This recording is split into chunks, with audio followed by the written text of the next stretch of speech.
कभी सोच के देखा है कि गर्ल टीजिंग इतनी ज़्यादा पॉपुलर क्यों है इंडियन सिनेमा में या फिर ओवरऑल इंडियन डेमोग्राफिक में?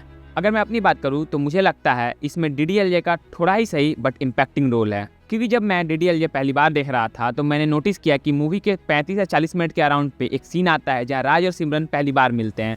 एंड फर्स्ट मीटिंग के बाद जो राज है वो आगे भरवली टीज करता है सिमरन को, फिर उसे फिजिकली भी टीज करने लगता है, जो काफ़ी ज़्यादा क्रीपी एंड साइकोपैथिक एक्ट था राज का। एंड जैसे जैसे मूवी प्रोग्रेस करती है, लाइक जैसे मूवी एंड की तरफ बढ़ती है, उन दोनों प्यार में पड़ जाते हैं, फिर इवेंचुअली दोनों की शादी हो जाती है, जो कि गलीबल माइंड में काफ़ी ज़्यादा एक रॉन्ग मैसेजिंग करता है। क्योंकि उन्हें लगता है कि अगर हम लड़की इस तरह से टीज करें, इस तरह से परेशान करें तो लड़की हमारे प्यार में गिर जाएगी, जो कि एक्चुअल फैक्ट नहीं है। ये सारी चीज़ें जस्ट सिनेमा में देखने को अच्छी लगती हैं, क्योंकि कभी हम ऐसा नहीं चाहेंगे हमारी माँ, बेटी या फिर बहन या फिर दोस्त ही क्यों ना हो, उसे कभी भी एक ऐसे लड़के का सामना करना पड़े जो कि फर्स्ट मीटिंग में ही उसके साथ ऐसी हरकतें करने लगे। वो सिनेमा था, वो शाहरुख खान था, वो देखने में अच्छा लग रहा था, but as a normal human being अगर हम इस चीज़ पर सोचते हैं तो ये काफ़ी ज़्यादा नेगेटिव इम्पैक्ट छोड़ जाता है एक गर्ल के लाइफ में अगर उसके साथ ऐसा कुछ हुआ हो। तो चलो जानते हैं कि 2000 के बाद जन्म लेने वाले लोग कैसे डीडीएलजे को परसीव करते हैं। I mean to say Gen Zs कैसे परसीव करते हैं। I am not so proud to say Gen Z, but ठीक है। आई नो ये मूवी बहुत लोगों के दिल के करीब है एंड काफ़ी लोगों को होस्ट भी देती है प्यार के मामले में, बट फॉर मी ये मूवी उस तरह का इमोशनल इम्पैक्ट नहीं छोड़ पाती है। एंड आई थिंक इसके पीछे मैं जानता हूँ क्या रीजंस है। पहला है कि भाई मैं 21 साल की उम्र में आज तक मिंगल नहीं हुआ, एंड दूसरा मैं सिंगल हूँ अभी तक। ये one of the most dramatic movie है जो कि मैंने लास्ट 5 सालों में देखी है। मैं जनरली क्लासिक इंडियन मूवीज़ नहीं देखना प्रीफर करता क्योंकि उसमें ड्रामा बहुत ज़्यादा होता है। मतलब जब माँ सिमरन की माँ पहली बार सिमरन का नाम लेती है ना, तो हवाएं चलने लगते हैं खिड़की के बाहर से, सिमरन के बाल उड़ने लगते हैं। मतलब समझ रहे मैं क्या बोलना चाहता हूँ। एंड कहानी में हमें बेसिकली 2 परिवार की कहानी दिखाई जाती है, एक सिमरन का परिवार, एक राज का परिवार। सिमरन का परिवार एक ऑर्थोडॉक्स परिवार था जो कि बाहर तो रह रहा है बट पूरी तरीका से इंडियन कल्चर्स को फॉलो कर, कुछ bad sides of the culture को भी फॉलो करता है। बट दूसरी तरफ जो राज का परिवार है वो इंडियन कल्चर को फॉलो तो करते हैं, इंडियन तौर तरीकों को अपनाते तो हैं, इंडिया से लगाव तो है उन्हें, बट वो सारे ऑर्थोडॉक्स या फिर बैड साइड को ना फॉलो नहीं करते हैं। जो उनका नजरिया है ना और जो उनकी आइडियोलॉजी वो काफ़ी ज़्यादा डाइवर्स हो जाती है एंड एक काफ़ी इवॉल्व पर्सन के तौर पर वो नजर आते हैं। बट दूसरी तरफ जो सिमरन का परिवार है वो काफ़ी ज़्यादा ऑर्थोडॉक्स फील होता है एंड काफ़ी ज़्यादा फोर्स्ड भी फील होता है। मैं सच्ची बताऊंगा, राज का परिवार एक प्रॉपर एग्जाम्पल है कि अगर इंडियन फैमिली बहुत सालों से बाहर रह रही तो उनका नज़रिया कैसे होगा, उनका पहनावा ओढ़ावा कैसा होगा, वो रहेंगे कैसे। बट जो सिमरन का कैरेक्टर है, जो उसका परिवार है, जो पूरी उसकी फैमिली है, वो जिस तरह से रहती हैं फॉरेन नेशन में, वो एक फॉल्स एजम्पशन है कि भाई लोग ऐसे रहते हैं। देखो जिस तरह से उन्होंने दिखाया उसमें देश से जुड़े रहने में एंड देश के कल्चर से जुड़े रहने में बहुत अंतर है। एंड यहाँ पे सही चीज़ जिस तरह से कल्मिनेट किया गया, मैं तो भाई बहुत हंस रहा था उस चीज़ पे, क्योंकि जितने भी सर्कमस्टांसेस थे एंड सेटिंग्स थे ना, वो फिट नहीं बैठते हैं नैरेटिव के हिसाब से।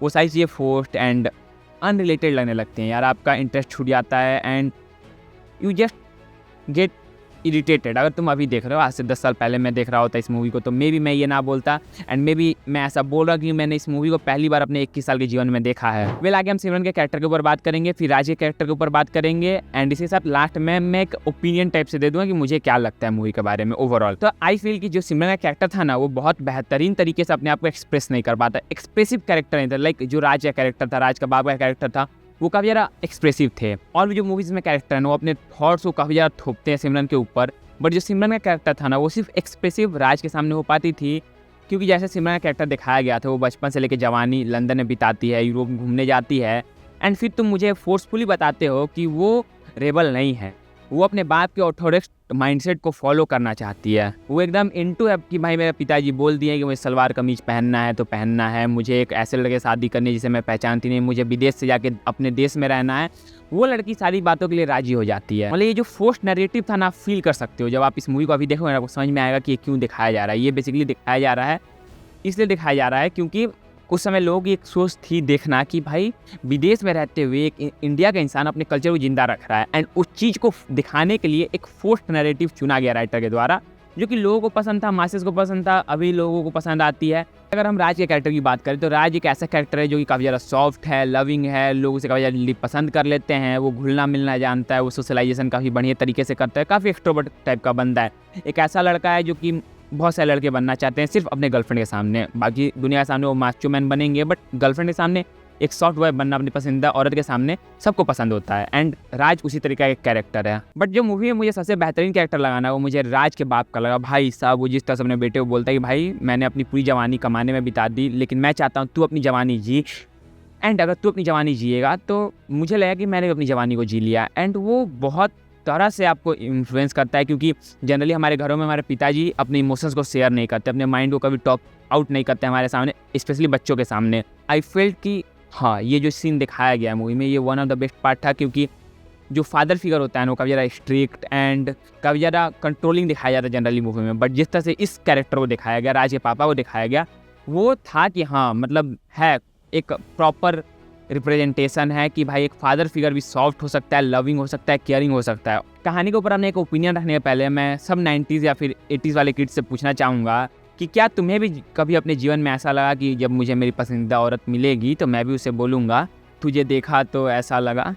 बताओ कमेंट में बताओ। देखो, DDLJ एक ऐसी मूवी है जो सोसाइटी में दो तरह के इम्पैक्ट को छोड़ती है। एक जो काफ़ी ज़्यादा पॉजिटिव है, जो लोगों को होप देती है, एंड दूसरा एक काफ़ी ज़्यादा बैड साइड भी छोड़ती है, जहाँ लोग किसी भी चीज़ को अपने ईगो पे लेने लगते हैं। क्योंकि जनरली अगर एक लड़की को ना बोलती है ना, अगर थोड़ा सा लड़का उतना ज़रा लाइक मैच्योर नहीं है, तो उसको ईगो पे वो बात लग जाती है कि भाई वो मुझे मना कैसे कर सकती है। एंड उसके चक्कर में काफ़ी बैड स्टफ्स हमने सुने कि भाई एसिड अटैक हो गए एंड काफ़ी अलग अलग चीज़ें हो जाती हैं सोसाइटी में। तो कहीं ना कहीं इस मूवी का भी इस डायमेंशन में हाथ था, क्योंकि जिस तरह से दिखाया गया भाई लड़का टीज़ करता है, उसका लड़की मान जाती है। बट जनरल लाइफ में ऐसा होता नहीं है। सिनेमा नहीं चल रहा है भाई तुम किसी भी लड़की को बोलोगे, किसी भी सुंदर लड़की को जाकर बोलोगे भाई, या फिर कैसे किसी भी लड़की को, सुंदर हो ना हो उससे फ़र्क नहीं पड़ता, इंसान है, तो तुम जाके बोलोगे तो जनरली अगर आपको नाम मिलता है तो लड़कों के ईगो पे आ जाती है बात, एंड वहाँ पे उनके झटवे चलने लगते हैं, एंड वहाँ से फिर मामला बिगड़ना शुरू हो जाता है। तो इस मामले में इस मूवी का एक नेगेटिव इम्पैक्ट मैं मान सकता हूँ। बाकी ओवरऑल ये मूवी काफ़ी ज़्यादा slow progressive, emotional, entertaining yet boring भी है। एंड हाँ, ये मूवी डेफिनेटली रील स्क्रॉल्स के लिए नहीं है, जिनका टाइम स्पेंड इतना सा हो चुका है जो कि 3 मिनट से ज़्यादा टिक नहीं सकते हैं, तो उनके लिए कहानी नहीं है, क्योंकि एक 3 घंटे की मूवी है एंड आपसे समय मांगती है। एंड अगर आपका समय नहीं है तो आप इस मूवी को नहीं देख पाओगे। बाकी मैं तो काफ़ी ज़्यादा सीरियस एंड ऐसे सीन्स पे हंस दे रहा था, मुझे पता नहीं क्यों, मैं नम हो चुका हूँ या फिर मेरा सिंगल होना मुझे नम कर चुका है, मुझे नहीं पता। बट मैं काफ़ी ऐसे सीन्स थे जहाँ पे हंसना नहीं चाहिए मुझे, बट मैं हंस रहा था क्योंकि मुझे बहुत ड्रामेटिक लग रहा था। यार इतने ड्रामेटिक कहानियाँ मैं नहीं देखता जनरली, मुझे पहले ही ऐसे रोमांटिक कहानियाँ पसंद नहीं, एंड उसमें भी इतना ज़्यादा ड्रामा भाई मुझसे नहीं देखा जाता। मुझे चाहिए एकदम थ्रिलिंग, थॉट प्रोवोकिंग कहानियाँ जो कि भाई दिमाग हिला दें। देखो, अगर हर मंडे तुम्हें ऐसे रेट्रो रिव्यूज़ चाहिए तो दी अल्फा क्रिटिक को सब्सक्राइब कर लो, क्योंकि हम हर मंडे एक रेट्रो रिव्यू लेके आते हैं।